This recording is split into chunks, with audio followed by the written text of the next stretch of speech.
Hello everyone, this is Amrita Golan and in today's class we will do a very important topic that is about the trading account.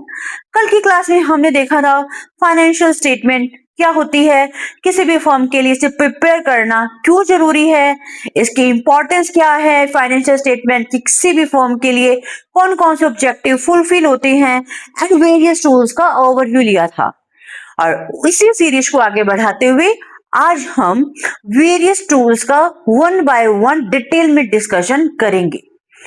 So let's start the class. As you all know, under financial statements हमने two statements की बात की थी। One is the income statement, other is the positional statement. Income statement shows the annual result and positional statement shows the true and fair position of the firm। यही था। Now अब अपने देखते हैं सबसे पहले हमने क्या प्रिपेयर किया, that is the trading account. Trading account से क्या अराइव होता है हमारे पास, ग्रॉस प्रॉफिट और gross loss. After trading account we prepare profit and loss account. Understood? From profit and loss account हमारे पास नेट प्रॉफिट और नेट लॉस अराइव होता है। Trading account and profit and loss account both shows the annual result of the firm during a particular period। और positional statement balance sheet के through arrive हो जाती है। ठीक है, तो सबसे पहले हमें ट्रेडिंग अकाउंट प्रिपेयर करना पड़ता है। ट्रेडिंग अकाउंट क्या होता है, ट्रेडिंग अकाउंट क्या शो करता है एंड ट्रेडिंग अकाउंट के अंदर कौन कौन से कंपोनेंट्स शो होते हैं। Trading account shows the result of buying and selling of goods or services during an accounting year। Trading account shows the result। Result क्या होता है ट्रेडिंग अकाउंट में, either in form of gross profit or in form of gross loss।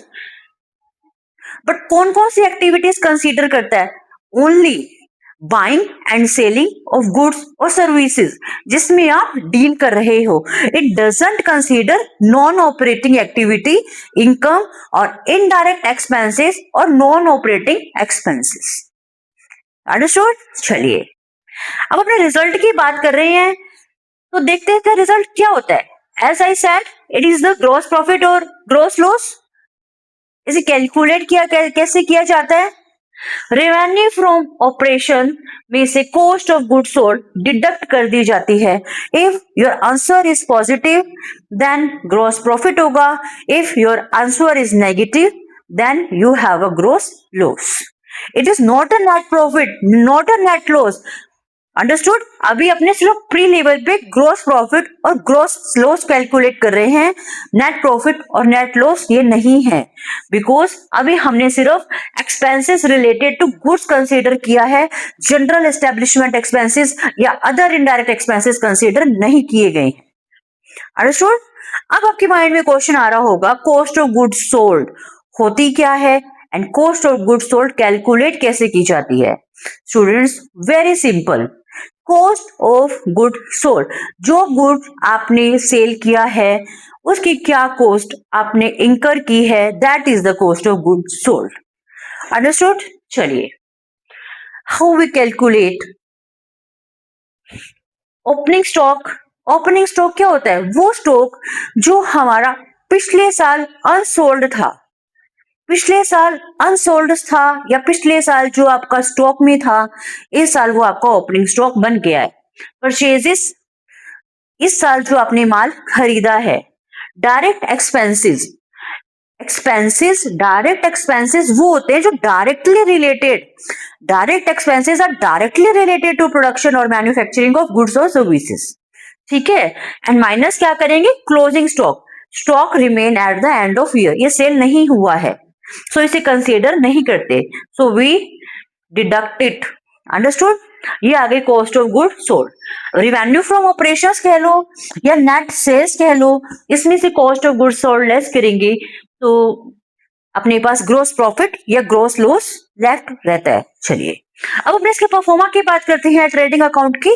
तो एक बार अपनी नजर डालते हैं ट्रेडिंग अकाउंट क्या होता है, इसको प्रिपेयर कैसे किया जाता है। ट्रेडिंग अकाउंट एक तो ये ईयर के लिए फॉर्म होता है because it is a part of financial statements, और फाइनेंशियल स्टेटमेंट्स कोई भी फॉर्म डेली प्रिपेयर नहीं करती है। For the year ended 31st March, suppose year ended, year की बात हो रही है, ठीक है, it is a debit side and this one is the credit side. Understood? Here we will write the expenses. Debit side में हम expenses, purchases, opening stock ये सब राइट करेंगे, and credit side sales, closing stock write down करेंगे। चलिए फिर हम देखेंगे डायरेक्ट एक्सपेंसेस क्या होते हैं। एज आई सेड, इसके एग्जांपल्स क्या क्या है। सपोज वाइल प्रोडक्शन आपने वेजेस इंकर की होगी, carriage inward, freight inward, these are the expense examples of direct expenses. Understood? If your debit side exceed, तो ऑब्वियस है you have a gross loss, and आपकी credit side ज्यादा है debit side, तो you have a gross profit. चाहे gross loss है चाहे gross profit है, we will transfer it to a P&L account because it helps to calculate net profit और net loss. Understood? Thank you guys, I hope आपको आज की class बहुत ही अच्छे से समझ आई होगी, and you will surely cooperate me in the future too. Bye bye.